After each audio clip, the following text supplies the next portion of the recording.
eine WFA-eigene globale Liga, die World League.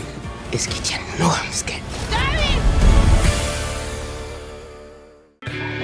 Selbst an Feiertagen wie heute ist Tobias Nixdorf unterwegs. Der 28-jährige Hufschmied aus Liederbach hat eine Mission, das Leben möglichst vieler Pferde zu verbessern. Man hat seine Ruhe, man steht am Pferd, man ist ein bisschen für sich. Ja. Man hat ein Tier um sich herum, was ja auch was Feines ist, so ist es ja nicht. Dementsprechend, also es gibt einem schon was auch wieder.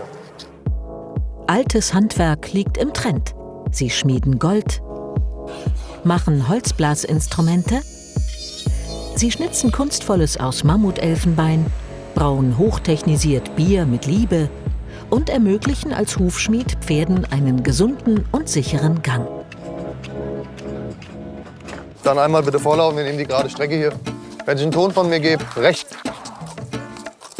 Und wieder auf mich zurück. Tobias Nixdorf bittet zum Vorlaufen. Ein wichtiges Diagnosetool in seinem Beruf als Hufschmied. Wunderbar, alles tipptopp, läuft genauso, wie es vor den 6 Wochen gelaufen ist. Sieht alles unverändert und sehr, sehr gut somit aus. Also das Pferd hat in den Gelenken Probleme, wodurch wir durch die Eisen probieren, das Ganze zu unterstützen oder ein bisschen zu entlasten. Aponi wird seit 2 Jahren von Tobias betreut. Zum Glück für die Stute. Sie hatte auf beiden Seiten diese Risse. Und das ist zwar sehr, sehr schmerzhaft. Sie darf halt viele Dinge dadurch nicht mehr machen.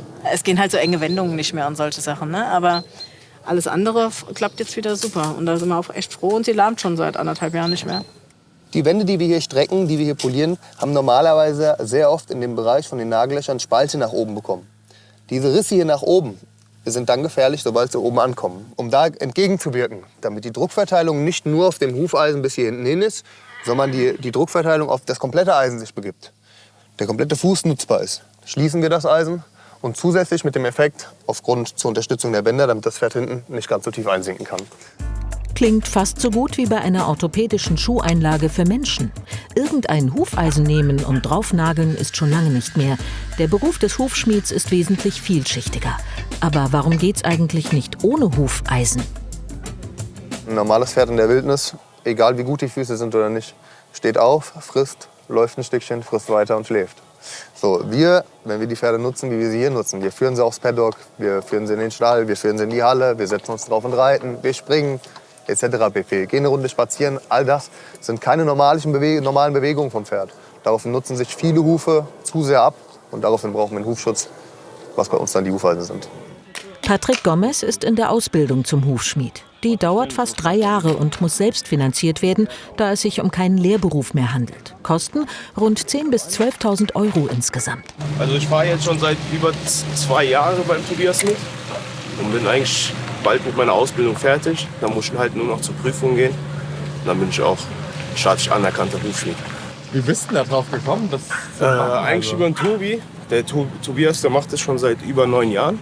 Und wir kennen uns ja auch schon seit 15 Jahren, seit der Kindheit. So, also ich muss wirklich sagen, Gott sei Dank, der kann alles. Der macht die Arbeit genauso, wie sie sein soll, hat von mir alles genauso übernommen. Ich glaube, einen besseren Azubi oder Praktikanten hätte ich mir nicht vorstellen können. Um das mal als Lob so auszusprechen. Oh.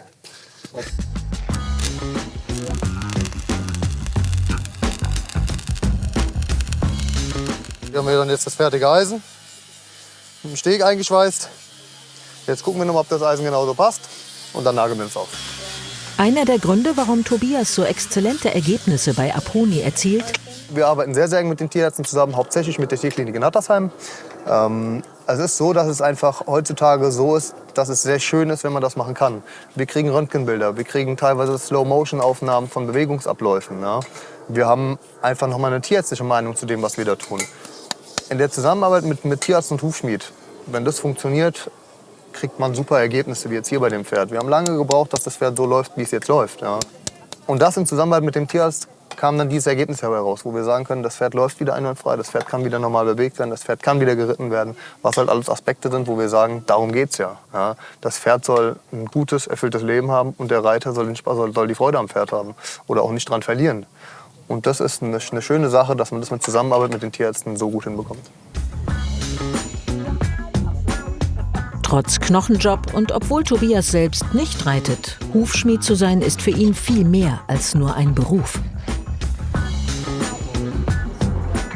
Wenn ich dann auf den Hof komme beschlag ein Pferd und sehe dann danach einfach eine schöne Besserung. Das Pferd läuft besser, man sieht dem Pferd an, dass es angenehmer läuft. Ja, der Bewegungsablauf ist besser, etc. pp. Und dann auch natürlich die Freude beim Besitzer, weil der Besitzer halt dann auch sieht, ach was, guck mal hier. Ja. Das gibt dann natürlich schon sehr, sehr viel wieder, doch, muss ich sagen. So. In der nächsten Folge treffen wir auf Jannik, die Gelassenheit in Person. Ein Wesenszug, den man als Holzblasinstrumentenmacher auch braucht.